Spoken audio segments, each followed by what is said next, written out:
না, এটা কোনোভাবেই হতে পারে না। আমাদের সিস্টেমের কাজ বন্ধ হয়ে যাচ্ছে কেন? এটা কোনোভাবেই পসিবল না। আমাদের সিকিউরিটি সিস্টেম এমন সমস্যা কখনো দেখা দেয় নাই। শিহাব খুব চিন্তায় পড়ে গেল। শিহাব কম্পিউটারে কাজ করছিল, হঠাৎ করে কাজ করা বন্ধ করে দিয়েছে। কি মনে হচ্ছে শিহাব একা শুধু কম্পিউটারে বসে আছে? না, শিহাবের আশেপাশে আরো 50 জন মতো কম্পিউটার নিয়ে দেশের ওয়েবসাইট নিরাপত্তা দিতে ব্যস্ত। ইউআইডি আন্ডারগ্রাউন্ড ইনভেস্টিগেশন ডিপার্টমেন্ট দেশের একমাত্র সংস্থা যাকে সরকার গোপনে পরিচালনা করে আসছে। দেশের যত রকম নিরাপত্তা আছে সবকিছু এই সংস্থার মাধ্যমে পরিচালিত হচ্ছে। সেখানে একটা কম্পিউটার কাজ করা বন্ধ করে দিলে সেটা স্বাভাবিক কোনো বিষয় নয়। শিহাব দ্রুত হাসান সাহেবের কেবিনে চলে যায়। হাসান সাহেব ইউআইডি ডিপার্টমেন্টের প্রধান। স্যার, আমার কম্পিউটার হ্যাং করে রয়েছে, কোনো কাজই তো করতে পারছি না। হাসান সাহেব শিহাবের কথায় চমকে উঠলেন। তুমি কি বলছো শিহাব? এটা কিভাবে হতে পারে? একটা কম্পিউটারে প্রবলেম হওয়া মানে খুব বড় সমস্যা। আমাদের তো এমন হওয়ার কথা নয়। দেশের সমস্ত তথ্য আমাদের কাছে রয়েছে। আমাদের পেছনে তো সীমাহীন হ্যাকার গ্রুপ রেগে রয়েছে। যে কোনো সময় তারা সব তথ্য পেয়ে যেতে পারে। চলো দ্রুত দেখি কি হয়েছে। হাসান সাহেব শিহাবকে নিয়ে হলরুমে চলে আসে, কিন্তু এসে যা দেখে সেটার জন্য মোটেও প্রস্তুত ছিল না। ইউআইডি টিমের সবার কম্পিউটারেই একই অবস্থা। সবকিছু কাজ করা বন্ধ করে দিয়েছে, এমনকি তাদের সব ডেটা অন্য কোথাও ট্রান্সফার হওয়া শুরু করে দিয়েছে। এটা দেখে হাসান সাহেবের অজ্ঞান হয়ে যাবার পালা। যেটা ভেবেছিল ঠিক সেটাই হলো। একটা হ্যাকার গ্রুপ সবগুলো কম্পিউটার হ্যাক করে তথ্যগুলো নিয়ে নিচ্ছে। সবার মাথায় বাজ পড়তে লাগলো। অফিসার্স, আপনারা সবাই কি করছেন? এখানে আমাদের সবকিছু হ্যাক হয়ে যাচ্ছে আর আপনারা সবাই কিছুই করতে পারছেন না। হাত গুটিয়ে সবাই বসে আছেন। দেশে তো খুব বড় সর্বনাশ হয়ে যাবে। সরি স্যার, আমাদের কিছুই করার নেই। এদের টিমটা অনেক বড়। আমাদের কাছে ভাইরাস দিয়ে কম্পিউটারগুলোর কাজ বন্ধ করে দিয়েছে। এখন আমাদের সবকিছু ওদের হাতের মধ্যে। আমাদের আর কিছু করার নাই। আমরা আমাদের সাধ্যমতো চেষ্টা করছি। না, এটা কোনোভাবেই হতে পারে না। আমার এক্ষুনি মাহফুজকে চাই। মাহফুজের উপর আমার পুরোপুরি বিশ্বাস আছে। ওই আমাদের সবকিছু ঠিক করে দিতে পারবে। আমাদের সংস্থার জন্য মাহফুজ একাই পুরো একটা টিমের মতো। শিহাব, আমি এক্ষুনি মাহফুজকে এখানে দেখতে চাই। Okay sir. শিহাব তাড়াতাড়ি করে মাহফুজকে ফোন করে, তারপর এখানেই সবকিছু খুলে বলে। মাহফুজ, তুই তাড়াতাড়ি এখানে চলে আয়। আমি জানি তুই আমাদের টিমের সমান। এখানে না আসলে অনেক বড় ক্ষতি হয়ে যাবে। মাহফুজ কথা বলা শেষ করে অফিসের দিকে রওনা দেয়। একটু পরেই পৌঁছে যায় রিসিভ করার জন্য। আগে থেকেই হাসান সাহেবের পার্সোনাল অ্যাসিস্ট্যান্ট রাকিব দাঁড়িয়েছিল। রাকিব, এখানে কি হয়েছে আমাকে বলো তো। বস, এখানে আমরা কাজ করতেছিলাম, হঠাৎ করে একদল হ্যাকার আমাদের সিস্টেম হ্যাক করে ফেলে। আমরা তাদের আইপি অ্যাড্রেস হ্যাক করার চেষ্টা করলাম, কিন্তু সেখানে প্রচুর আইপি অ্যাড্রেস দেখলাম যা এখন হ্যাক করা সম্ভব নয়। ওকে, চলো কি হয়েছে দেখে নিই। দুজন মিলে ভিতরে যেতেই হাসান সাহেব মাহফুজের কাছে চলে আসে। মাহফুজ, তাড়াতাড়ি আসো। এখন একমাত্র তুমি আমাদের ভরসা। সবকিছুই তো আমাদের হাতের বাইরে চলে যাচ্ছে। এদের হ্যাকিং কোডগুলো কিছুই বুঝতে পারছি না। ওকে, কোনো চিন্তা করবেন না, আমি দেখছি কি করা যায়। আমার ঠিক সামনের কম্পিউটারে বসে পড়লাম। হ্যাকার গ্রুপের কোডগুলো খুবই সিক্রেট। মনে হয় অনেক দিন ধরে আমাদেরকে হ্যাক করার চেষ্টা করছে।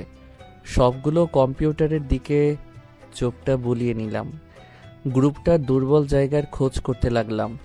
পিছনের বড় স্ক্রিনটার দিকে তাকিয়ে ওদের কোনো একটা দুর্বল কোড খুঁজে বের করার চেষ্টা করতে থাকলাম। কিন্তু অন্যদিকে হাসান সাহেব মাহফুজের কাজ দেখে খুব বিরক্ত হলো। মাহফুজ, তুমি এটা কি শুরু করেছো?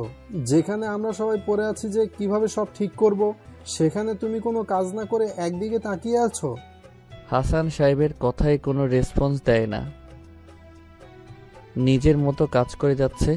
বেশ কিছুক্ষণ পরে হুট করেই কম্পিউটারে বসে যায়। এই শিহাব, এক গ্লাস ঠান্ডা মিল্কশেক নিয়ে আয় তো। হ্যাঁ, তুই ওয়েট কর, আমি এক্ষুনি নিয়ে আসছি। মাহফুজ নিজের কাজে বসে যায়। কম্পিউটারের দিকে তাকিয়ে একটু মুচকি হাসি দেয়, কারণ হ্যাকারদের দুর্বল আইপি পেয়ে গেছে। মাহফুজ পকেট থেকে একটা পেন ড্রাইভ বের করে কম্পিউটারে প্লাগ ইন করে দেয়। তার আর কয়েক সেকেন্ড পরেই পুরো টিমের কম্পিউটারগুলো স্ক্রিন হঠাৎ কালো হয়ে গেল। এটা দেখে তো হাসান সাহেব তো পায়ের নিচ থেকে মাটি সরে গেল। চোখ বড় বড় করে কম্পিউটারের দিকে তাকিয়ে আছেন। তাহলে কি সব শেষ হয়ে গেল? এতদিনের পরিশ্রম সব কেড়ে নিল কোন হ্যাকার গ্রুপ এসে? মাহফুজ, আমার সব শেষ হয়ে গেল। তাহলে এখানে কি তোমাকে ঘোড়ার ঘাস কাটার জন্য নিয়ে এসেছি? জাস্ট স্টুপিড একটা, কিছু করতে পারলে না। তুমি বলে এত কিছু পারো, আজ কি দেখালে? এটা তার প্রমাণ?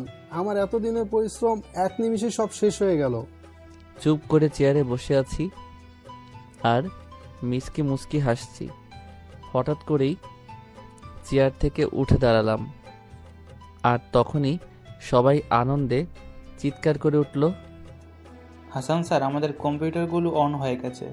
সব তথ্য আবার ব্যাক হতে শুরু করেছে। হ্যাকারদের কাছেও কোনো কপি ফাইল যেতে পারে নাই। আবার সব কিছু ঠিক হয়ে গেছে। হাসান সাহেব মাহফুজের দিকে অবাক হয়ে তাকালো। মাহফুজও মুচকি একটা হাসি দিয়ে বসে পড়ল। কিন্তু এটা কিভাবে সম্ভব? মাহফুজ, তুমি এটা কি করে সম্ভব করলে? যেখানে হ্যাকাররা আমাদের সবকিছু তাদের নিজেদের আয়ত্তে নিয়ে নিয়েছিল, সেখানে সবকিছু কি করে ঠিক করলে? কেন স্যার, সব কিছু ঠিক করা খুব কঠিন কাজ? আপনার চিন্তিত হওয়ার কারণ তো আমি বুঝতেই পারছি, কিন্তু সব কিছুই যদি এত তাড়াতাড়ি করলে হয়ে যেত, তাহলে এই পৃথিবীতে সবাই সফল হয়ে যেত। দেখুন স্যার, আমি প্রথমে ওদের হ্যাকিং কোডগুলো দেখেই বুঝে গিয়েছিলাম ওদেরকে এখন হ্যাক করে ফেলা পসিবল না, কারণ এতে অনেক সময় চলে যাবে, আর সাথে আমাদের তথ্যগুলো। তাই প্রথমে ওদের দুর্বল কোডগুলোর দিকে নজর দিলাম, যাতে করে সেটা ধরেই ওদের ঘায়েল করতে পারি। অবশেষে পেয়েও গেলাম। তখন পকেট থেকে একটা পেন ড্রাইভ বের করলাম, যেখানে আমার তৈরি করা একটা ভাইরাস ছিল। সো পেন ড্রাইভ প্লাগিং করতেই ভাইরাসটা তাদের কাছে চলে যায়। ওদের সিস্টেম ভাইরাসে নষ্ট হয়ে তথ্যগুলো আবার আমাদের কাছেই ব্যাক করলো। Just simple. হাসান সাহেব মাহফুজকে নিজের বুকের সাথে জড়িয়ে ধরলেন। মাহফুজ, তুমি আমাকে মাফ করে দাও। তোমাকে তখন অনেক খারাপ কথা বলেছি। আসলে মাথা কাজ করছিল না তখন। আরে না, আমি কিছু মনে করি নাই। আমি বুঝেছি আপনার অবস্থা। মাহফুজ বস, এই যে আপনার কোল্ড মিল্কশেক। আরে এটা হাসান স্যারকে দাও, আমার জন্য নিয়ে আসতে বলি নাই তো? রাকিব অবাক হয়ে, হ্যাঁ স্যার যেভাবে রাগ করেছিলেন তাতে তো মাথায় মনে হয় আগুন জ্বলছে। কোল্ড মিল্কশেক খেলে মাথাটা ঠান্ডা হবে। মাহফুজের কথা শুনে সবাই হেসে দেয়, আর হাসান সাহেবও হাসতে হাসতে মিল্কশেকটা হাতে নেয়। হ্যাঁ, স্যার যেভাবে রাগ করেছিলেন তাতে তো মাথায় মনে হয় আগুন জ্বলছে। কোল্ড মিল্কশেক খেলে মাথাটা ঠান্ডা হবে। মাহফুজের কথা শুনে সবাই হেসে দেয়, আর হাসান সাহেবও হাসতে হাসতে মিল্কশেকটা হাতে নেয়। তো স্যার, আমার কাজ তো শেষ হয়ে গিয়েছে, আমি এবার বাসায় চলে যাব। আজকে মনে করলাম একটু বেশি করে ঘুমিয়ে নিব, কিন্তু এই ঘটনা শুনে আর শুয়ে থাকতে পারলাম না। তাছাড়া দেশের বাইরে থেকে এসে বাবা মায়ের সাথে সময় কাটাতে পারি নাই। ও, সেটা এমনি বললেই পারতে, এত কিছু বলার দরকার ছিল না। তুমি সব দিক থেকেই স্বাধীন, যেটাই করবে না কেন আমরা সবসময় সাপোর্ট দেব। যাও, বাসায় চলে যাও। ওকে স্যার, প্রয়োজন হলে আবার তাক দিবেন। নিজের সর্বোচ্চ দিয়ে চেষ্টা করব। তারপর সবার থেকে বিদায় নিয়ে বাসার দিকে রওনা দিলাম। অফিসে আসার আগে আম্মু বলেছিল যে বিরিয়ানি রান্না করছে, তাই পেটের ভিতরে ইঁদুর লাফালাফি করছে। কিছুক্ষণ পরে মাহফুজ বাসায় এসে যায়। দরজায় কলিং বেল দিতেই দরজা খুলে যায়। মাহফুজ তাকিয়ে দেখে সামনে নিশি দাঁড়িয়ে আছে। নিশি মাহফুজের ছোট বোন। কিরে বাদল, তোর কি কাজ শেষ হলো? হ্যাঁ, কাজ তো শেষ হয়েছে, বাট আমাকে এই বাদর বলা বন্ধ করবি কবে? বলতে পারবি আমাকে? কিছুক্ষণ কি যেন ভাবলো। হ্যাঁ ভাইয়া, বন্ধ করতে পারবো। অনেক ভেবে দেখলাম তুই মরে যাওয়ার পরে বন্ধ করব। ওরে পেতনি মায়া, তোরে আজকে খাইছি। মাহফুজ নিশিকে তাড়া করলো। নিশি অনেক দৌড়ে হাঁপিয়ে গেছে। শেষ পর্যন্ত কোনো উপায় না পেয়ে মায়ের পিছনে গিয়ে লুকালো। আম্মু, এই তোমার বাঁদর পোলাটারে থামাও, আমারে মারতে আসছে। আমি কিছুই কই না। হ্যাঁ হয়েছে, তুই যদি কিছু না করিস তাহলে মাহফুজ তোকে তাড়া করার কোনো প্রশ্নই আসে না। তুই নিশ্চয়ই ওকে কিছু বলেছিস। না আম্মু, তওবা তওবা, ওই বাঁদরটাকে আমি কিছুই বলি নাই, শুধু শুধু আমাকে তাড়া করছে। আম্মু, এই যে কেবল বান্দর পোলা বললো আমাকে, আমি কোন দিক থেকে বান্দরের মতো দেখতে তুমিই বলো। এই, তোদের যা ইচ্ছা হয় তাই কর, আমি আজকে নিশিকে রক্ষা করছি না। মাহফুজ, তুই ওকে নিয়ে যা তো। এই তো সুযোগ আজকে পাইছি। শয়তানি একটা হাসি দিয়ে নিশিকে নিয়ে সোফা রুমে চলে আসলাম। ওই পেতনি, এবার আমার থেকে তোকে কে বাঁচাবে? দেখো ভাইয়া, এখন আর মারামারি করব না। তুমি না আমার ভালো ভাইয়া, এখন এসব আর ভালো লাগছে না। তুমি কতদিন পরে আসলে, মিষ্টি কোনো কথা না বলে মারছো আমাকে। ও সরি, মানে একটু বেশিও করে ফেলছি। তো বল, তোর দিনকাল কেমন কাটছে? এতদিন ভালো কাটছিল না, বাট এখন থেকে ভালো কাটবে। তুমি না থাকলে কেমন একা একা লাগে, মন একটুও টিকতে চায় না। আমি খুব খুশি ভাইয়া। তোমার কাছে এখন একটা ছোট আবদার করব, আমার আবদারটা পূরণ করবে ভাইয়া? আচ্ছা, এখন থেকে তোর মনকে টিকিয়ে রাখবো। তোর সেই চকলেট আইসক্রিমগুলো এখন থেকে দেখতে পারবি। তো এখন খুশি তো? ভাইয়া, আজকে আমাকে কলেজে নিয়ে চলো, অনেক দিন হলো তোমার সাথে যাই না। আমি পূরণ করে দিব।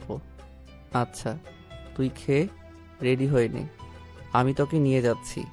একটু পরে নিশি রেডি হয়ে আসে।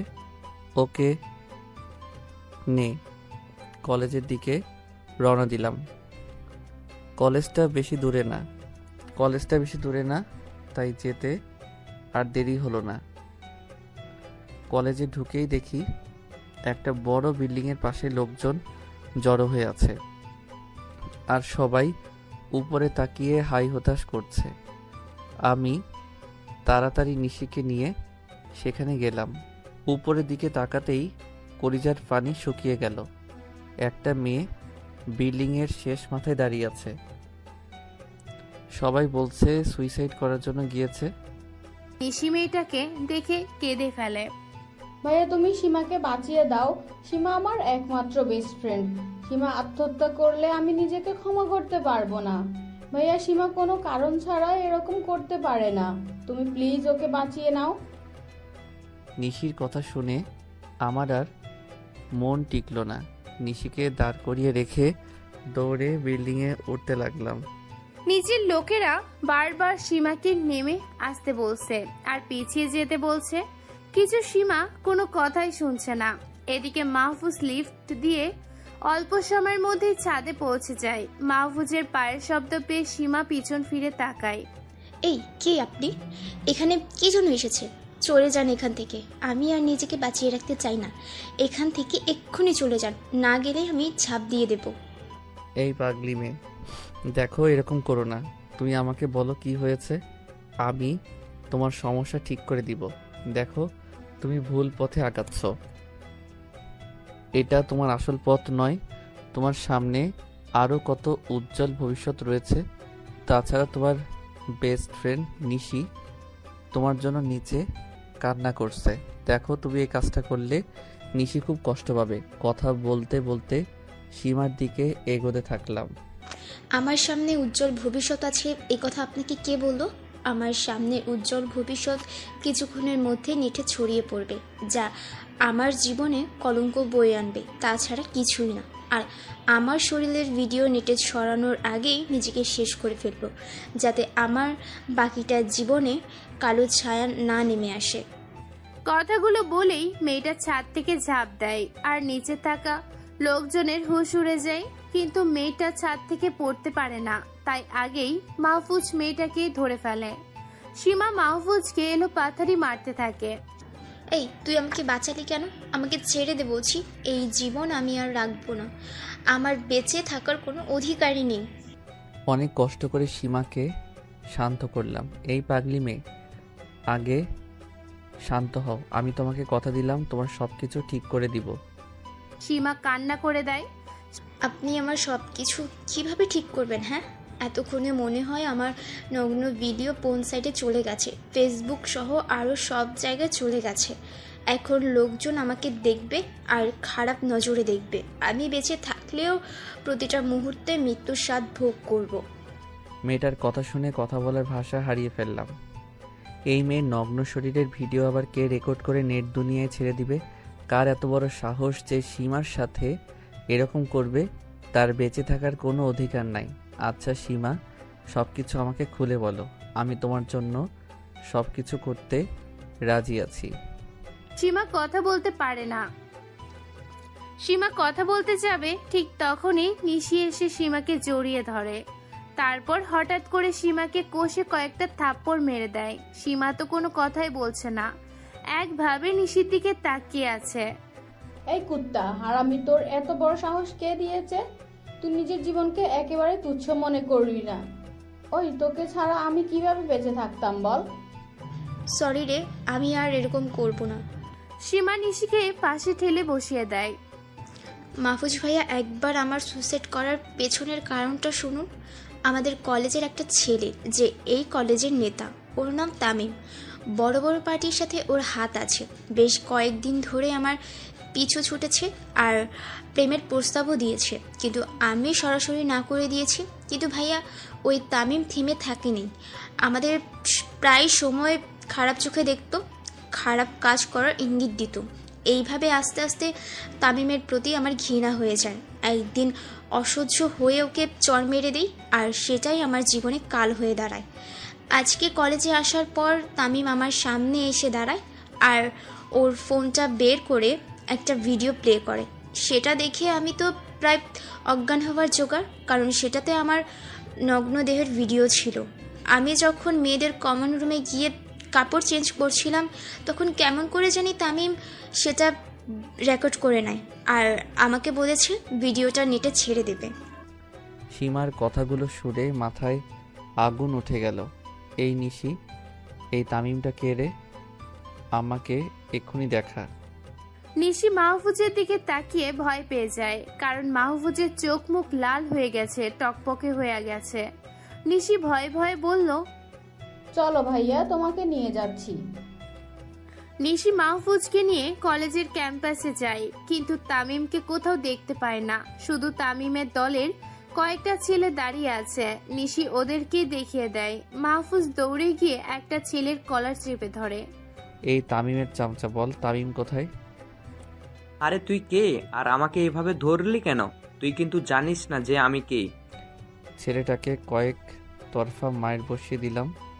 সাথে সাথে নাক ফেটে রক্ত পড়তে লাগলো। এই তামিমের চামচা, তাড়াতাড়ি বল তামিম কোথায়, না হলে এখানেই পুঁতে রেখে দিব। মাহফুজের কথা শুনে বাকিরা মারতে চলে আসে, কিন্তু মাহফুজ সবাইকে মেরে মাটিতে শুয়ে দেয়। তারপর আবার ছেলেটার কলার ধরে। এই কাহিনী দেখে কলেজের সবাই চারপাশে জড়ো হয়ে গেছে আর মাহফুজকে সাপোর্ট করছে। এই চামচা, তামিম কোথায় তাই বল। বলছি আমাকে আর মেরো না প্লিজ। একটু আগেই তামিম ওর বাসায় গেছে, কি বলে একটা ভিডিও নেটে আপলোড দিবে, তাই চলে গেছে। ছেলেটার কথা শুনে আরো কয়েক ঘা বসিয়ে দিলাম। জ্ঞান হারিয়ে মাটিতে পড়ে গেল, কিন্তু মাথায় তো তামিমের বিষয়টা ঘুরপাক খাচ্ছে। এক্ষুনি ওর ফোনটা হ্যাক করে ভিডিও ডিলিট করতে হবে। তামিমের চামচার থেকে তামিমের ফোন নম্বর নিলাম। এই নিশি, গাড়ি থেকে ল্যাপটপ নিয়ে আয়। নিশি দৌড়ে গিয়ে ল্যাপটপ নিয়ে চলে আসে। আর একটু দেরি না করে ল্যাপটপ নিয়ে বসে গেলাম, কারণ তামিমের ফোনটাকে হ্যাক করতে হবে, না হলে সীমার অনেক বড় ক্ষতি হয়ে যাবে। সীমার দিকে তাকিয়ে দেখি ভয়ে কুঁকড়ে আছে। এই পাগলি, ভয় পাস না, ওর অবস্থা আমি এক্ষুনি খারাপ করছি। কিছুক্ষণের মধ্যেই মাহফুজ তামিমের ফোনের আইপি অ্যাড্রেস হ্যাক করে ফেলে। তারপর পুরো ফোনটাকে নিজের কবজায় নিয়ে আসে। সীমা নিজের হাত দিয়ে সে ভিডিও ডিলিট করে। সীমা একটা শান্তির হাসি দেয় ভিডিওটা ডিলিট করে। মাহফুজ তামিমের আইপির মাধ্যমে ওর লোকেশনটাও জেনে নেয়। তারপর নিশি আর সীমাকে নিয়ে সেখানে চলে যায়। মাহফুজের মাথায় আগুন জ্বলছে, তাই খুব দ্রুত তামিমের বাসায় চলে যায়। সেখানেও কিছু ছেলের সাথে একতরফা মারামারি করতে থাকে। এইসব দেখে আশেপাশে লোকজন চলে এসেছে, কিন্তু কেউ কোনো কথা বলছে না। মাহফুজ সবাইকে মেরে তামিমের ঘরে চলে যায়। তামিমের ঘরে যেতেই দেখি ফোন নিয়ে ঘাটাঘাটি করছে। মুচকি একটা হাসি দিলাম। কিরে তামিম, তোর ফোনে কাজ করছে না? সরি রে, আসলে তোর ফোনটা আমার দখলে, তাই তোকে বলতে আসলাম। আর হ্যাঁ, ওই ভিডিওটা ডিলিট করে দিয়েছি, এখন আর সীমা মেয়েটার ক্ষতি করতে পারবি না। এই কুত্তার বাচ্চা, তোর এত বড় সাহস, তুই আমার ঘরে এসে আমার কাছে পাল্টি কথা বলছিস? তোকে আজকে এখানেই জ্যান্ত কপর দিব। তামিম একটা ছুরি নিয়ে চলে আসে। মাহফুজের কাছে আসতেই কিছু বুঝে ওঠার আগেই মাটিতে পড়ে যায়। কিরে, আরো মার খাবি নাকি? বলে আরো মারলাম। তারপর চুল ধরে টেনে বাইরে নিয়ে আসলাম, সামনে থাকা লোকজনের সামনে ফেলে দিলাম। মাহফুজ এটা দেখে অনেক অবাক হয়ে যায়। হঠাৎ একজন মহিলা এগিয়ে আসে, তারপর মাহফুজের মুখে মায়ের স্নেহ ঢেলে দেয়। জানো বাবা, তোমার আজকের এই কাজে আমরা খুব খুশি হয়েছি। এই শয়তান আমার মেয়েকে প্রেমের প্রস্তাব দিয়েছিল, কিন্তু মেয়েটা গ্রহণ না করায় নগ্ন ভিডিও নিয়ে নেটে ছেড়ে দেয়, যার কারণে আমার মেয়েটা আত্মহত্যা করে। বলেই খুব কান্না করতে থাকে। মাহফুজ মহিলাটিকে শান্ত করে। আন্টি, আমি যতক্ষণ এই এলাকায় আছি একটা ক্রাইমও হতে দিব না।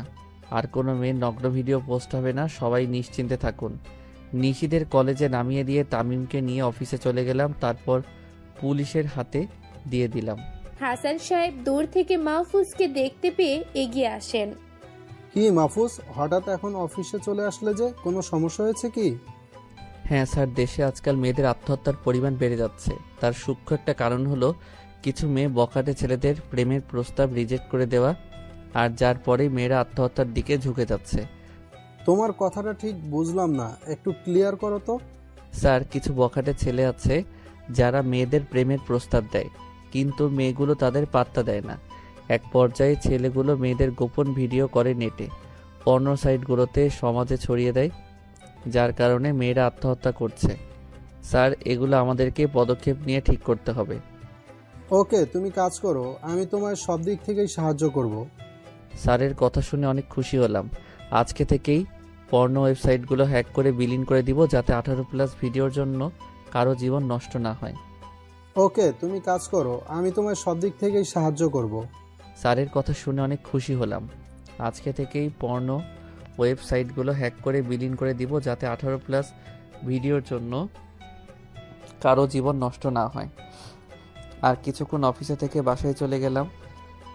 এদের সাথে মারপিট করার পর বেশ ক্লান্ত লাগছে, তাই বাড়িতে এসেই ঘুমিয়ে পড়লাম। বিকালের দিকে ঘুম থেকে উঠে ফ্রেশ হয়ে নিলাম, তারপর বাইরে থেকে একটু ঘুরে আসলাম। সন্ধ্যার পরে বাসায় এসে হালকা কিছু নাস্তা করে নিলাম। এখন প্রথমে একটা কাজ হলো নাসিমকে কল দিতে হবে। ওর সাথে কথা না বলে এগোতে পারবো না, কারণ আমি যে সাইটগুলোকে হ্যাক করব সেগুলোর জন্য কারোর তো সাহায্য লাগবে। কারণ নাসিম হলো আমার পরে হ্যাকার জগতে বাস করে। নাসিম এখন নেটে অ্যাক্টিভ আছে, তাই আর দেরি না করে নাসিমকে ফোন করলাম। হ্যালো ভাইয়া, কেমন আছেন আপনি? এই তো নাসিম, আমি খুব ভালো আছি, তোমার কি অবস্থা? ভাই, এই তো দিন চলে যাচ্ছে। তো এতদিন পরে হঠাৎ আমাকে ফোন করলেন যে, কোনো জরুরি বিষয় আছে নাকি? হ্যাঁ নাসিম, একটা জরুরি বিষয় আছে। আমাদের কিছু 18+ সাইট হ্যাক করতে হবে, না হলে আমাদের যুব সমাজ ধ্বংস হয়ে যাবে। এই তো আজকেও একটা মেয়েকে বাঁচিয়ে নিলাম। মেয়েটার ভিডিও একটা ছেলে 18+ সাইটে আপলোড করতে যাচ্ছিল, তখন আমি তার ফোনকে হ্যাক করে ভিডিওটা ডিলিট করলাম।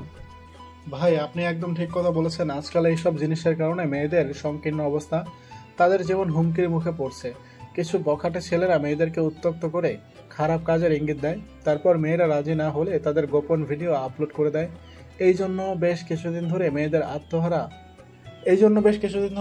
আত্মহত্যার প্রবণতাও বেড়ে গেছে। সো আজকে থেকে আমি প্ল্যান করেছি যে ওই পর্নো সাইটগুলো হ্যাক করব, যাতে করে কেউ আর পর্নো সাইটে ঢুকে অকাজ করতে না পারে, আবার পর্নের প্রতি আসক্ত না হয়।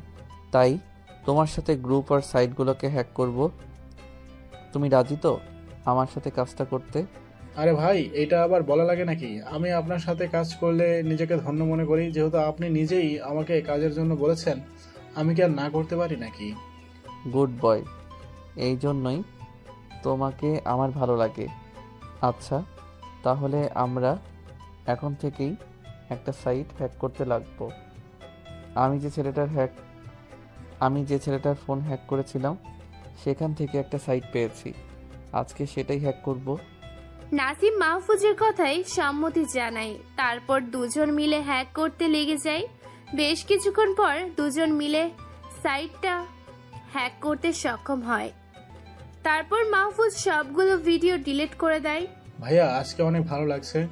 মনে হচ্ছে আমাদের হ্যাকিং জগতের সব থেকে ভালো কাজটি আজকে করলাম। সত্যি আপনার সাথে থেকে নিজে অনুভব করতে পারছি। ওকে, তোমার কথা শুনে আমারও খুশি লাগছে। তাহলে এখন ঘুমিয়ে পড়ি, কালকে আবার অফিসে যেতে হবে। মাহফুজ ফোনটা কেটে দিয়ে ঘুমিয়ে পড়ে। সকালবেলায় একটু দেরি করেই ঘুম থেকে ওঠে। মাহফুজের আম্মু ডেকে দেয়নি, কারণ গতকাল মাহফুজের ঘরের লাইট রাত প্রায় 3টা পর্যন্ত অন ছিল।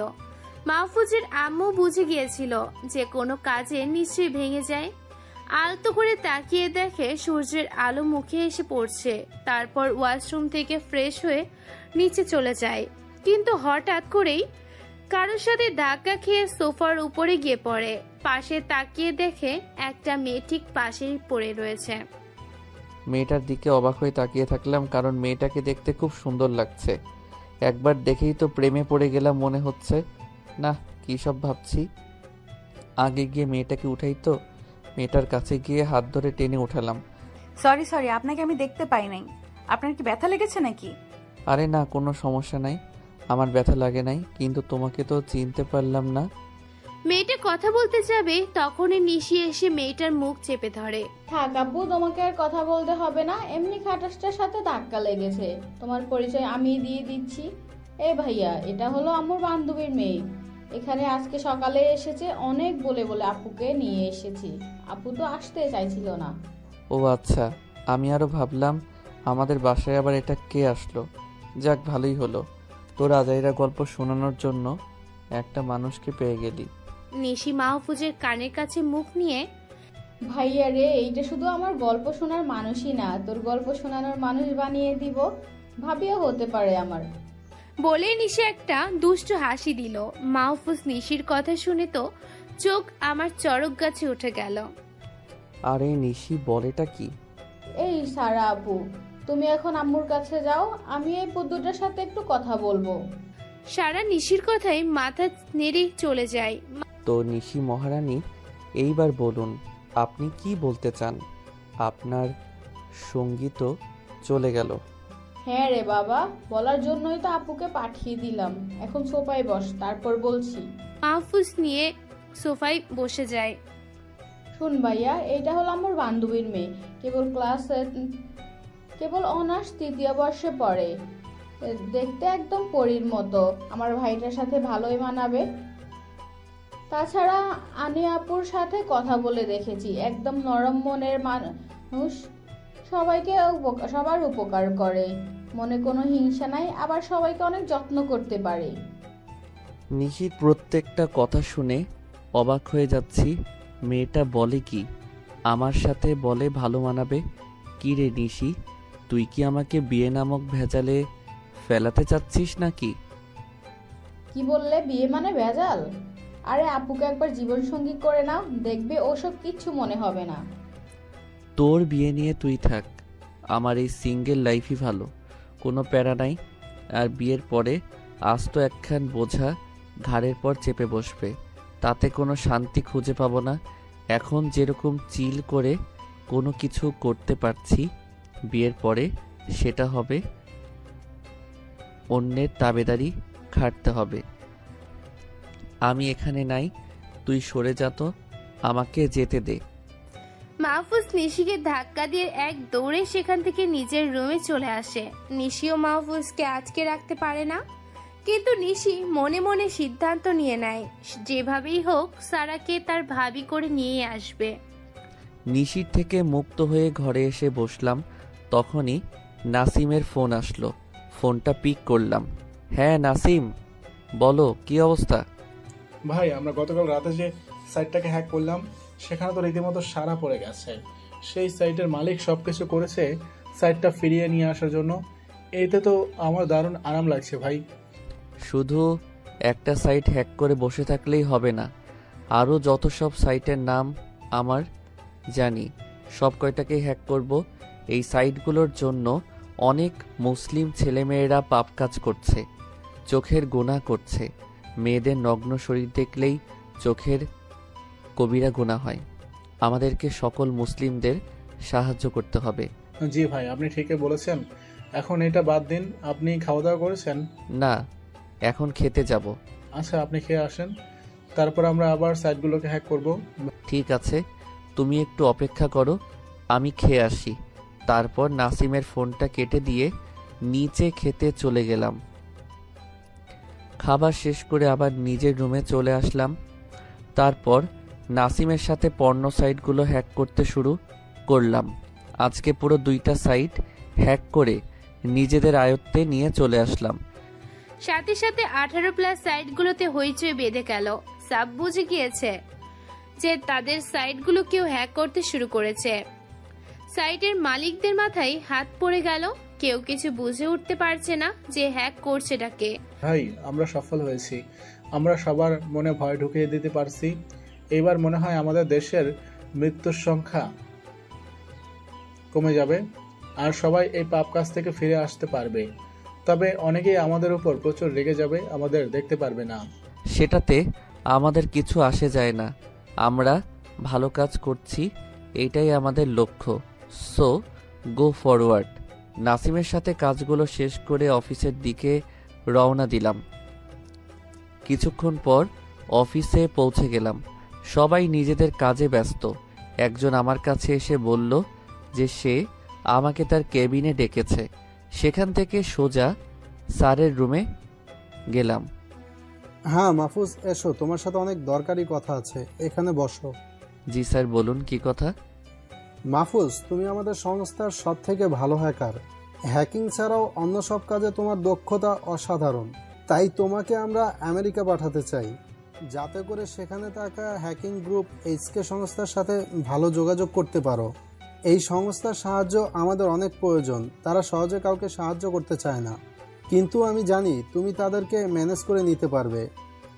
এইচকে মানে হ্যাকিং কিং সংস্থা, যাদের কাছে বিশ্বের প্রায় প্রতিটি দেশ মাথা নত করে আছে।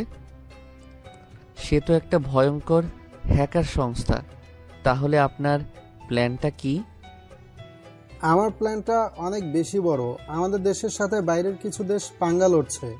সবাই আমাদের দেশের সাইবার সিকিউরিটির উপর আক্রমণ চালাচ্ছে, আমাদের হিমশিম খাইয়ে ছাড়ছে। তাই আমি চাইছি হ্যাকার কিং সংস্থার কিছু লোক আমাদের দেশে আসুক আর আমাদের সাথে প্রোটেকশনের কাজ করুক। স্যার, এইবার আপনার কথা আর প্ল্যান দুইটাই বুঝতে পারছি। হ্যাঁ, আমি আমেরিকায় যাব। দেশের জন্য যা যা করতে হবে সেটা আমার জীবন দিয়ে হলেও করব। আমি কবে যাচ্ছি স্যার? মাহবুব, তুমি পরশু রাতের ফ্লাইটে চলে যাবে। আমি সমস্ত কিছুর ব্যবস্থা করে দেব। কিন্তু সাবধান, এইচকে গ্রুপের সিকিউরিটি কিন্তু খুব কড়া, তোমাকে অনেক সাবধান হয়ে যেতে হবে। স্যার, সেটা আমার উপরে ছেড়ে দেন। ওদেরকে কেমন করে মানিয়ে নিতে হয় সেটা খুব ভালো করেই জানি। আপনি ওসব নিয়ে একদম চিন্তা করবেন না। তো মাহফুজ, তোমাদের ওয়েবসাইট হ্যাকিংয়ের কাজ কেমন চলছে? স্যারের কথা শুনে অবাক হয়ে গেলাম। স্যার জানলো কি করে যে আমরা হ্যাকিং করছি? স্যার, আপনি কি করে জানলেন যে আমরা হ্যাকিং করছি? এটা তো শুধু আমার আর নাসিমের মধ্যেই চলছে। মাহফুজ, তুমি ভুলে যাও না যে আমি তোমার স্যার। তোমার সব কর্মকাণ্ডের দিকে আমি নজর রাখি। তবে হ্যাঁ, যে কাজটা করছো সেটা অনেক ভালো, তবে একটু সতর্ক থেকো, কারণ ওই সাইটগুলোর অ্যাডমিট তোমাদের ক্ষতি করার চেষ্টা করবে। স্যার, কোনো সমস্যা নেই। আমরা সেরকম কোনো নর্মাল হ্যাকার নই যে খুঁজে বের করে ফেলবে। আমাদের টিকিটাও ছুঁতে পারবে না। আচ্ছা, তাহলে আমি এখন বাসায় যাই। আমাকে তো প্রস্তুত হতে হবে। ওকে মাহফুজ, তুমি যেতে পারো। নিজের শরীরের খেয়াল রেখো। স্যারকে বিদায় দিয়ে বাসার দিকে রওনা দিলাম। পথে কয়েকটা আইসক্রিম কিনে নিলাম। নিশির আবার আইসক্রিম খুব পছন্দ, হয়তো সারাও পছন্দ করবে। সবাই মিলে মজা করে খাওয়া যাবে। একটু পরে বাসায় পৌঁছে কলিং বেল বাজালাম। সারা এসে দরজা খুলে দিল। ও, আপনি চলে এসেছেন? বাইরে দাঁড়িয়ে না থেকে ভেতরে চলে আসুন। ভিতরে গিয়ে সারার দিকে তাকালাম। আচ্ছা সারা, নিশি কোথায় আছে? ও নিশিতে একটু ছাদে গিয়েছে, পরে বলে ঘরে ভালো লাগছে না, তাই ছাদে গিয়েছে। আচ্ছা ঠিক আছে, আমিও ছাদে যাচ্ছি। আর সারা, তুমিও ছাদে চলে এসো, কাজ আছে তোমাদের সাথে। আচ্ছা ঠিক আছে, আপনি যান, আমি আসছি। আস্তে করে ছাদে চলে গেলাম। নিশি ম্যাডাম দেখি ছাদের রেলিং ধরে দাঁড়িয়ে আছে। পিছন দিকে গিয়ে ওকে উঁচু করে ঘোরাতে লাগলাম। নিশি চমকে উঠল। এ ভাই, আমি পড়ে যাব তো, আমাকে নামিয়ে দে প্লিজ, আমার অনেক ভয় করছে, পড়ে যাব তো। ও বাবা, কয়েকদিন আগেও যে এমন করলে খুশি হতো, আজকে তার এত ভয় কই থেকে আসলো? নাকি কোনো কিছু নিয়ে ভয় পেয়ে আছিস? সত্যি বলতো আমাকে। আরে ভাইয়া, তোমার হঠাৎ করে কি হয় বলো তো? আমার কিছু হয়নি, আর কোনো কিছু নিয়ে ভয় পেয়ে নাই আমি। হঠাৎ করে পিছন থেকে এসে জড়িয়ে ধরলে তো, তাই অনেক ভয় পেয়েছি। ও আচ্ছা ঠিক আছে। নিশিকে নামিয়ে দিলাম আর তখনই সারা ছাদে আসলো। পকেট থেকে দুজনের জন্য আইসক্রিম বের করে দিলাম। দুজনে তো অনেক খুশি আইসক্রিম দেখে। একদম ঠিক ধরেছিলাম, সারাও আইসক্রিমের পাগল। আপনাকে অনেক ধন্যবাদ, এই চকলেট আইসক্রিম আমার অনেক পছন্দের। হ্যাঁ, সবই তো বুঝলাম, কিন্তু তোমাকে এখনো ঠিকমতো জানতে পারি নাই। আর আমার বাসায় কেউ থাকবে, কিন্তু তার সম্পর্কে কিছুই জানবো না, এটা আমার একটু পছন্দ না। ও আচ্ছা ঠিক আছে, আমার সম্পর্কে বলছি আমি। আপনি তো অলরেডি জানেনই যে আমি আপনার আম্মুর বান্ধবীর মেয়ে। আপনি যখন দেশের বাইরে ছিলেন তখন আপনার পরিবার আমাদের বাসায় ঘুরতে যায়, আর তখন থেকেই সবার সাথে আমার খুব ভালো সম্পর্ক, বিশেষ করে নিশের সাথে। আর আমি এবার অনার্স 3য় বর্ষে পড়ালেখা করছি। হ্যাঁ, এবার তোমার সম্পর্কে মোটামুটি জেনে নিলাম। এই নিশি, আমি তো পরশু আমেরিকার উদ্দেশ্যে রওনা দিব। আমার জন্য ভালো কিছু রান্না করবি, যাতে দেশে না আসা পর্যন্ত খাবারের স্বাদ মুখে লেগে থাকে। ভাইয়া, তুই আবার দেশের বাইরে চলে যাবি? তাহলে তো আমি আবার একা হয়ে যাব। সারা আপু একদিন এইদিকে আমাকে মাতিয়ে রাখতে পারবে, কিন্তু তুই না থাকলে বাড়িটা ফাঁকা ফাঁকা লাগে। আচ্ছা, তুই এবার কোন কাজে যাবি? আমেরিকার একটা হ্যাকার গ্রুপে সাথে মিটিং করতে যাব। হ্যাকিং নিয়ে কাজ করতে হবে। আপনি হ্যাকিং নিয়ে কাজ করবেন? মানে আপনি হ্যাকার? ও মাই গড, আমি তো বিশ্বাসই করতে পারছি না। আচ্ছা, আপনি কি এইচকে গ্রুপে যাচ্ছেন নাকি, যাদের কাছে বিশ্বের প্রায় প্রতিটি দেশ মাথা নত করে আছে? হ্যাঁ, আমি সেখানেই যাচ্ছি, কিন্তু তুমি সেটা কি করে বুঝতে পারলে? আমেরিকার হ্যাকিং গ্রুপকে আমি খুব ভালো করেই চিনি। আচ্ছা, আপনি হ্যাকার সেটা আগে বলেননি কেন আমাকে? তোমাকে বলবো কেমন করে, তাই বলো? তুমি আমাদের বাসায় মাত্র কয়টা দিন আসছো। যাই হোক, আমি আমেরিকা চলে যাচ্ছি।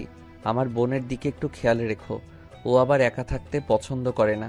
না, এটা নিয়ে আপনাকে কোনো চিন্তা করতে হবে না। আমি নিশিকে আমার সাথে নিয়ে রাখবো। আপনি নিশ্চিন্তে যেতে পারেন।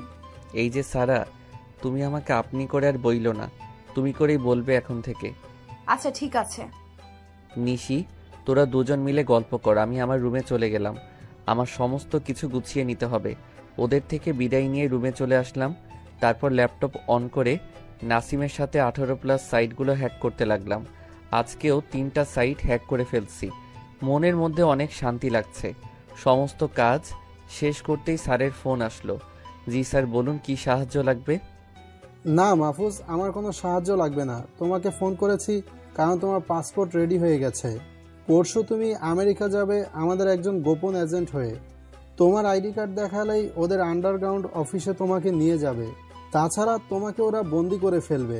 যেভাবেই হোক ওদেরকে ম্যানেজ করে আমাদের দেশে আসার জন্য অনুরোধ করবে। একবার যদি ওদের কয়েকজন হ্যাকারকে নিয়ে আসতে পারো, তাহলে সব সমস্যা শেষ করে ফেলতে পারবো। স্যার, আপনি কোনো চিন্তা করবেন না। আমি জানি কিভাবে এসব সংস্থাকে নিজের কবজায় নিয়ে আসতে হয়।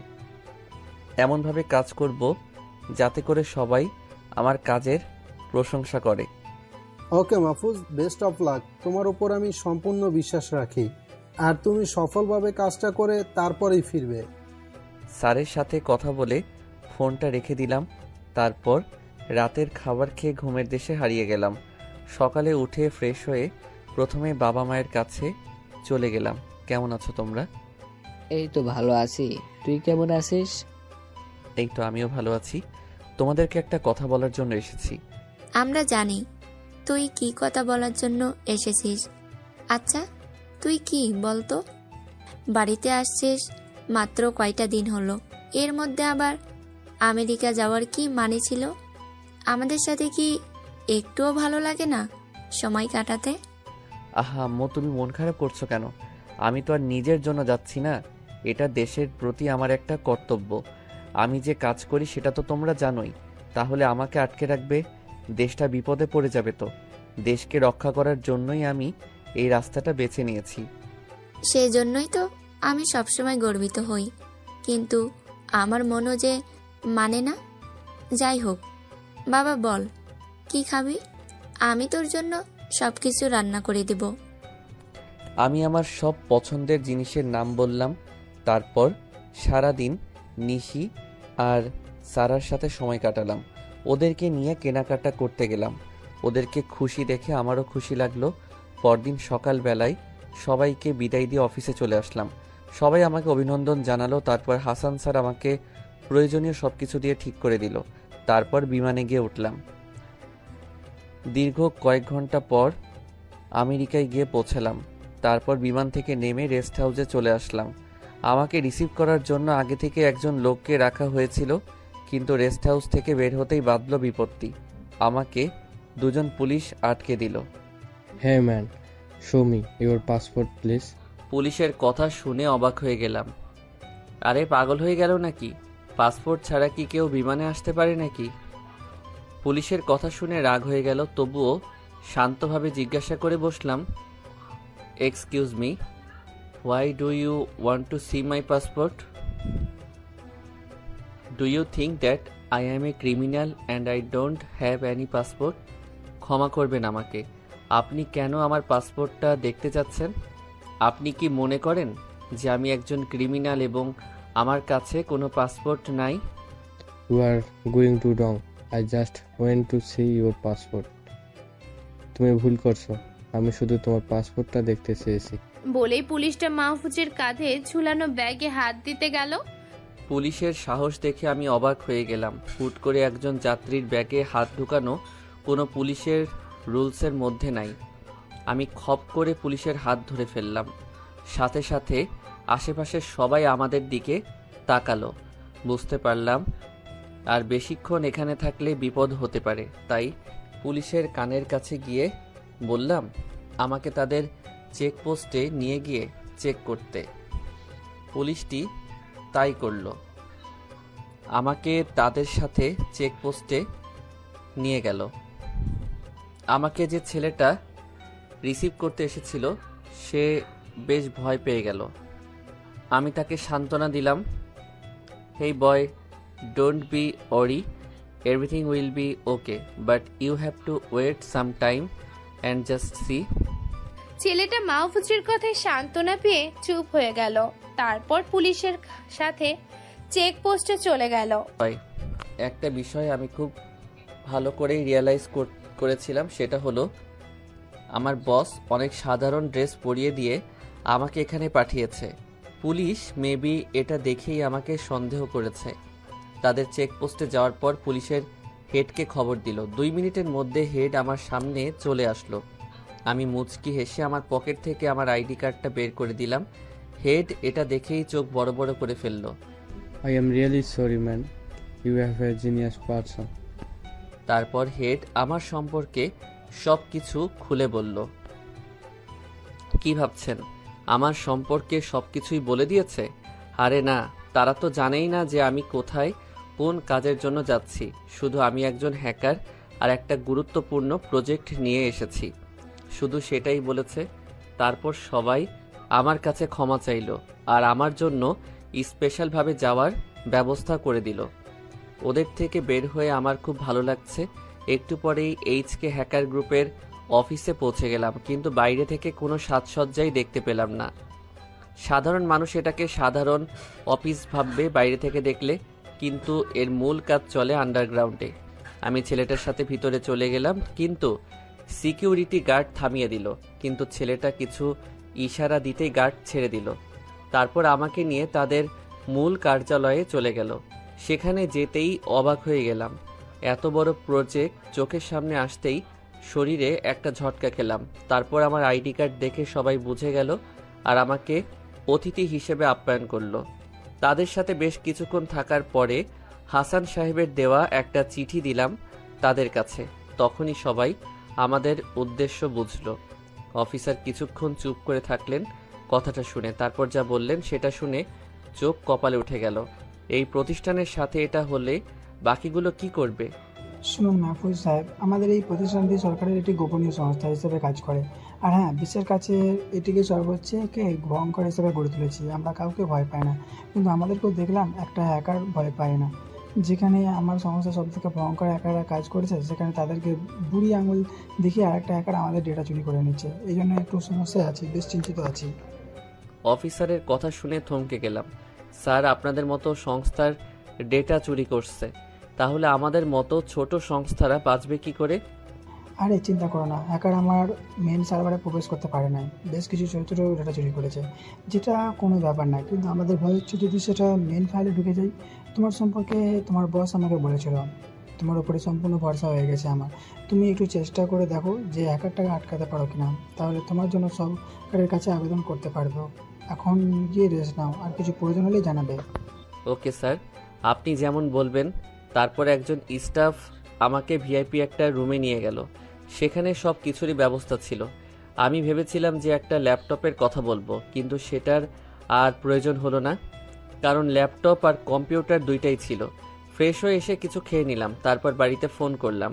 নিশি অনলাইনেই বসেছিল, ফোন করার সাথে সাথে রিসিভ করলো। কিরে পাগলি, কেমন আছিস? এই তো ভাইয়া, তোমায় ছাড়া যেমন থাকি আর কি। এই পাগলি, মন খারাপ করছিস কেন? আমি আর অল্প কয়েকদিনের মধ্যেই ফিরে আসব, তুই কোনো চিন্তা করিস না। আর মন খারাপ তো করবিই না। তুই মন খারাপ করে থাকলে এখানে আমার কাজে মন বসবে না। তোর সাথে তো সারা আছে, ওর সাথে সময় কাটিয়ে নে। হ্যাঁ ভাইয়া, ভালো। সারা আপু একদম আমার মনের মতো, আমার সাথে বন্ধুর মতো চলাফেরা করে, আমার কখনো মন খারাপ হতে দেয় না। ভালো একজনকে কাছে পেয়েছি, তবে লাইফ টাইমের জন্য বানাতে পারলে ভালো হতো। কি ভাইয়া, রাজি তো? ওই নিশি, আবারও এই শুরু করলি? এখন কাছে থাকলে তোর ওই বাহারি চুলটা ঘুটে দিতাম। চুল তো না, যেন পেতনির মাথার লম্বা দাড়ি। ভাইয়া ভালো হবে বলছি, কিন্তু আমার চুলকে নিয়ে কোনো খারাপ কথা বললে আমি তোকে... থাক থাক, রেগে লাভ নাই। তুই তো আমার আদরের বোন, রাগলে কি তোকে ভালো দেখা যায় বল? বাই দা ওয়ে, বাবা মা কেমন আছে রে? হ্যাঁ ভাইয়া, বাবা মা দুজনেই খুব ভালো আছে। আর তোর দেশে ফিরে আসার অপেক্ষায় আছে। আচ্ছা এই নাও, আম্মু আসছে, কথা বলো। তারপর আম্মুর সাথে কথা বলে মন শান্ত হলো। বাবা এবং সারা এর সাথেও কথা বললাম। সবার সাথে কথা বলা শেষ করে ঘুমিয়ে পড়লাম। বিকেলবেলায় একজন স্টাফ এসে আমাকে ডেকে নিয়ে গেল। অফিসার আমার দিকে এগিয়ে আসলেন। হ্যালো মাহফুজ, আশা করি আমাদের আপন তোমার কাছে ভালো লেগেছে। তোমার সব কিছুর খবর আমি নিয়েছি। তোমার দক্ষতা শুনে আমার দেশের প্রধানমন্ত্রী খুশি হয়েছেন। সে তোমাকে একটা অফার করেছে, সেটা করতে পারলেই এখন থেকে হ্যাকার নিয়ে যেতে পারবে। জি স্যার, আমি সব রকমের অফারে রাজি আছি। আমাকে শুধু বলেন কি করতে হবে। তুমি আমাদের কয়েকজন অভিজ্ঞ হ্যাকারদের সাথে মিলে এই অচেনা হ্যাকারটাকে শেষ করবে। ওর আইপি অ্যাড্রেস নষ্ট করে দিয়ে লোকেশন ট্র্যাক করবে, আর সেই সরকারের হাতে ধরিয়ে দেওয়ার জন্য পিছন থেকে আমরা কাজ করব। জি স্যার, এটাতে আমি রাজি আছি। আমার টিমকে আমার কাছে দিয়ে দিন, আর কাজটি আমি এখনই শুরু করব। একটি রুম রেডি করেন আমার জন্য, আমি সেখানেই কাজ করব। অফিসার অল্প সময়ের মধ্যেই একটি রুম রেডি করে দেয় আর এইচকে গ্রুপের সব থেকে ভয়ঙ্কর কয়েকজন হ্যাকারকে দিয়ে দেয়। ওদেরকে পেয়ে বেশ খুশি হলাম, কারণ সবাই আমার সাথে ভালোভাবে মিশতে পেরেছে। আর দেরি না করে সবার সাথে আমার মেইন কাজে বসে গেলাম। আমরা কাজ শুরু করতে হ্যাকারটা দেখলাম আমাদের কাজে বাধা দিতে আসছে, কিন্তু বেচারা তো আর জানে না যে আজকেই তার শেষ দিন। আমার টিমের সাথে ফুল স্পিডে লেগে গেলাম। 15 মিনিটের মধ্যে হ্যাকারকে নিজেদের আয়ত্তে নিয়ে চলে আসলাম। তারপর ওর আইপি অ্যাড্রেস দিয়ে ও লোকেশন ট্র্যাক করে অফিসারদেরকে জানিয়ে দিলাম। তারপর ওর কম্পিউটার স্ক্রিনে ইয়োর টাইম ইজ ওভার লিখে দিলাম। আমার টিম মেম্বার ওর পুরো সার্ভার নষ্ট করে দিল। এখন আমার থেকে আর বেশি খুশি কেউ হবে না, কারণ এই প্রথম বাংলাদেশের জন্য এত বড় একটা সংস্থার পক্ষ হতে হ্যাকার নিয়ে যাচ্ছি। সাথে সাথে ফোন করে হাসান সাহেবকে কথাটা জানিয়ে দিলাম। স্যার তো কথাটা শুনে খুব খুশি হলো। মাহফুজ, তোমাকে যে আমি কি বলে ধন্যবাদ দেব সেটা জানি না, তবে আমাদের দেশের সরকারের পক্ষ থেকে তোমার জন্য পুরস্কার ব্যবস্থা করে দেব। স্যারের সাথে কথা বলা শেষ করে অফিসের সাথে দেখা করলাম। সবাই আমার প্রশংসা করে যাচ্ছে। একটা মডেল হয়ে গেলাম এই সংস্থার কাছে। আমার দেশের ফেরার ফ্লাইট আগামীকাল ঠিক করে ফেললাম। পরিবারের কাউকে জানালাম না যে আমি দেশে আসছি, কারণ সবাইকে বড় একটা সারপ্রাইজ দিব। মাহফুজ সাহেব, আপনি সত্যি আমাদের অনেক বড় একটা উপকার করলেন। আপনার কথা আমরা কখনোই বলতে পারবো না। স্যার, এমন করে বলবেন না। আপনারা আমার শিক্ষক। আপনাদের এই সামান্য বড় কাজটুকু করে দিতে পেরেছি, সেটাই আমার জন্য অনেক। আচ্ছা চলেন, আপনাকে এয়ারপোর্ট পর্যন্ত দিয়ে আসি। অফিসার মাহফুজকে নিয়ে এয়ারপোর্ট পর্যন্ত এগিয়ে দিতে আসে। সাথে কিছু হ্যাকারও আছে। সবার জন্যই পার্সোনাল ভিআইপি বিমানের ব্যবস্থা করা হয়েছে। মাহফুজ সবাইকে বিদায় দিয়ে দেশের দিকে রওনা দেয়। নিজের মনে যেন অন্যরকম একটা ফিল হচ্ছে। বাকি হ্যাকারগুলোও বেশ খুশি, কারণ তারা বেশ কয়েকবার বাংলাদেশের নাম শুনেছে, কিন্তু যাওয়ার সুযোগ হয়নি। এই সুযোগ পেয়ে তারা অনেক খুশি। বেশ কয়েক ঘন্টার সফরের পর অবশেষে বিমানটি এসে বাংলাদেশ এয়ারপোর্টে ল্যান্ড করে। হাসান সাহেব আগে থেকেই তার টিম নিয়ে দাঁড়িয়েছিল। মাহফুজ আসতেই তাকে জড়িয়ে ধরল।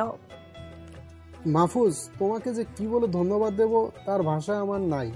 এই পর্যন্ত কোনো দেশই তাদের জন্য এর কাছ থেকে হ্যাকার নিয়ে আসতে পারে নাই, কিন্তু তুমি একমাত্র ব্যক্তি যে এদেরকে আমাদের দেশে নিয়ে আসতে পেরেছো। স্যার, আমি এখন অফিসে যেতে পারবো না, কারণ বাবা মা আর বোনটা আমার জন্য অপেক্ষা করছে।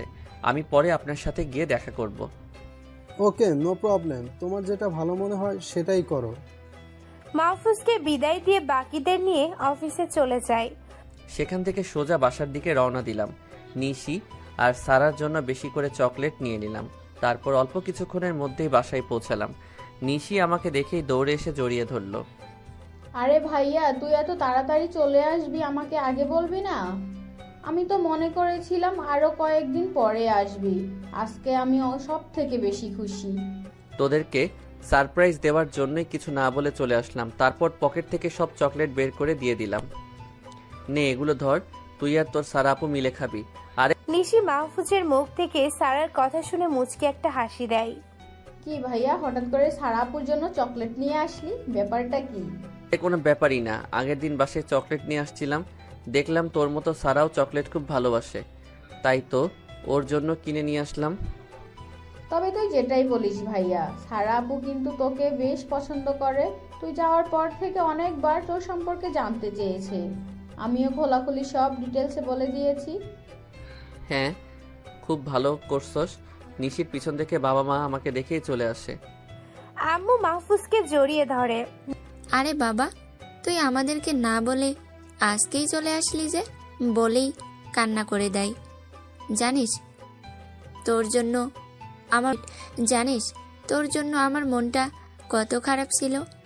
এবার আমাদের কাছে অনেক দিন পর্যন্ত থাকবি। তোকে বিয়ে না দেওয়া পর্যন্ত দেশের বাইরে যেতে দেব না। আমি তোর জন্য ভালো একটা মেয়েও ঠিক করে রেখেছি। হ্যাঁ, কি বলো আম্মু? আমাকে না জানিয়ে বিয়ের জন্য মেয়ে ঠিক করে রেখেছো? না। কেন রে, আমরা কি ভুল কোনো কাজ করছি নাকি? না আপু, ভুল কাজ তো করো নাই, বাট আমার কি বিয়ে করার বয়স হয়েছে নাকি? নিশি এই কথা শুনে ধপ করে মাহফুজের কান টেনে ধরে। এই রামছাগল, কি বললি তুই? তোর বিয়ের বয়স হয় নাই? আবার কথাটা বলে দেখ তো। এই আম্মু, ওকে আমার কান ছেড়ে দিতে বলো। আমার ব্যথা লাগছে তো। হাত দিয়ে কান ছাড়াতে গেলাম, কিন্তু তখনই বাবা মায়ের পিছনে চোখ পড়ল। আর কোনো এক নেশা যেন আমাকে আঁকড়ে ধরল, কারণ সারা একটা আকাশি রঙের শাড়ি পরে এসেছে। ওকে দেখেই তো আমার অজ্ঞান হবার পালা। মেয়েটা এমনিতেই দেখতে পরীর মতো, তারপর আবার আকাশি রঙের শাড়ি পরেছে, একদম জান্নাতি হুরের বর্ণনার মতো লাগছে। নিশি মাহফুজের এই বিষয়টা খেয়াল করে, তাই কান ছেড়ে দিয়ে সারার দিকে তাকায়। নিশিও অবাক হয়ে যায়, কারণ সেই একই এরকম লোকে মাহফুজের সামনে সারাকে আসতে বলেছিল, কিন্তু নিশি নিজেও জানতো না সারা এইরকম অপরূপ লাগবে। মাহফুজকে কয়েকবার ধাক্কা দেয়, কিন্তু মাহফুজ এক নাগারে সারার দিকে তাকিয়ে আছে। তখনই সারা বিষয়টা খেয়াল করে, লজ্জায় লাল হয়ে যায়। নিশিও পরিস্থিতি শান্ত করতে একটু জোরে কাশি দেয়। এতে মাহফুজ হঠাৎ করে চমকে ওঠে, যেটা দেখে হঠাৎ করে সবাই হেসে দেয়। মাহফুজও বেশ লজ্জা পায়। নিশি মাহফুজের কানের কাছে এসে ফিসফিস করে বলে, ভাইয়া সারা বুকে আমরা ভাবি বানাবো, এটাই সবার ভেবে রাখছি। নিশির কথা শুনে লজ্জায় নিজের রুমে চলে গেলাম। এখন সবার সামনে যেতে বেশ লজ্জা লাগছে। কি করে বসলাম এটা? যাক, এটা কোনো ব্যাপার না। তারপর ফ্রেশ হয়ে একটা ঘুম দিলাম। এদিকে হাসান সাহেব হ্যাকারদের নিয়ে একটা টিম গঠন করে। ইতিমধ্যেই সবাই নিজের কাজ শুরু করে দিয়েছে। বাংলাদেশের সার্ভারে হার্ড একটা কোডিং দেয়াল তৈরি করছে, যেটার কোড ভেঙে বড় বড় সব হ্যাকাররাও হাঁপিয়ে যাবে, কিন্তু হ্যাক করতে পারবে না। এই টিমের মেইন বস বানিয়ে দেয় মাহফুজকে।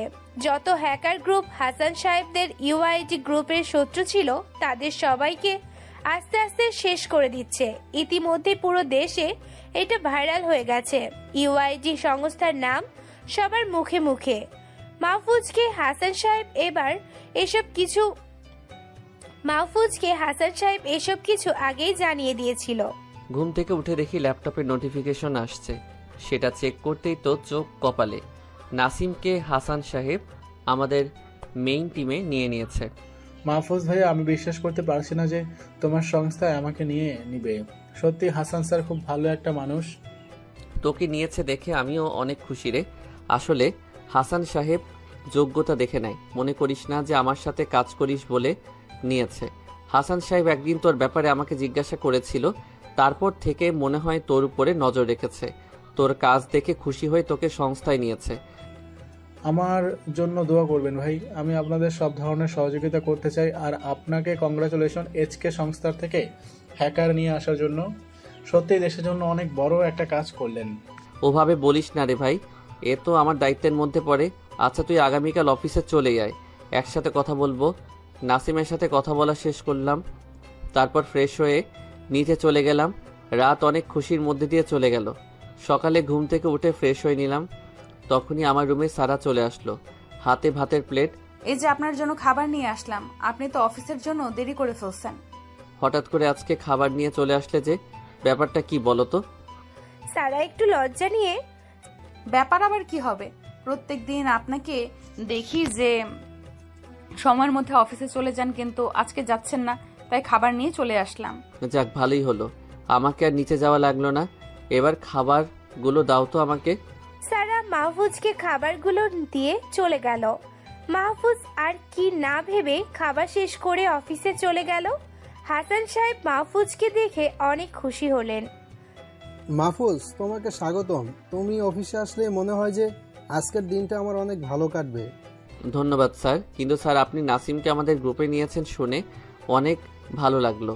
সত্যি স্যার, নাসিমের মতো এমন ছেলে পাওয়া যায় না।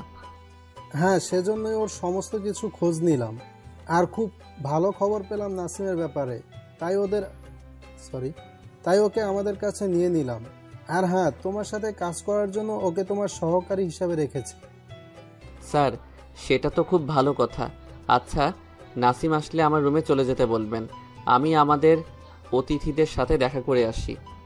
ঠিক আছে, যাও। নাসিমকে বলা আছে তোমার কাছে যাওয়ার জন্য। বাকি হ্যাকারদের কাছে চলে গেলাম। ওদের সাথে হালকা কিছু নাস্তা করার জন্য রিকোয়েস্ট করলো। কিছুক্ষণ গল্প করার পর ওদের সাথে বেশ ভালো বন্ধুত্ব হয়ে গেল। একটু পরেই নাসিম আমাদের সাথে এসে যোগ দিল।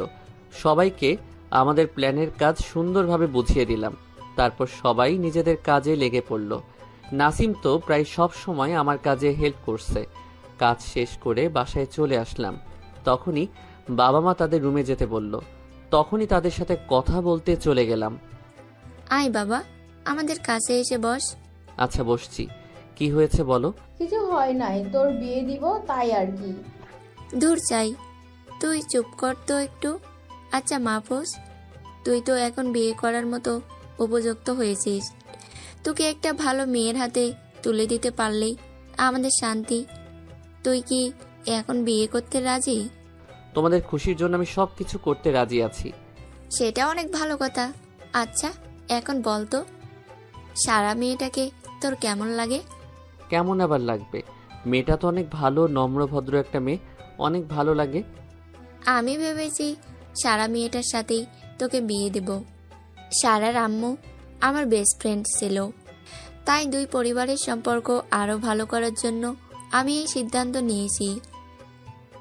সারাকেও ব্যাপারটা বলেছি, মেয়েটা রাজি আছে। কিন্তু তোর কি সিদ্ধান্ত বল? হ্যাঁ আম্মু, মেয়েটাকে আমারও অনেক পছন্দ। আমি এই বিয়েতে রাজি আছি। আচ্ছা, আমি একটু সারার সাথে গিয়ে কথা বলে আসি। তারপর সোজা সারার কাছে চলে গেলাম। এই মেয়ে, তুমি আমাকে পছন্দ করো? হ্যাঁ, অনেক আগে থেকেই পছন্দ করি। আমাকে বিয়ে করতে রাজি আছো? সারা লজ্জা মাখা মুখ নিয়ে হ্যাঁ, আমি রাজি আছি বলেই মাহফুজকে জড়িয়ে ধরলো। এই যে আপনারা এখানে কি করছেন এখনো? আগামী সপ্তাহে ওদের বিয়ে, সবাই দাওয়াত খেতে চলে আসবেন। আল্লাহ হাফেজ।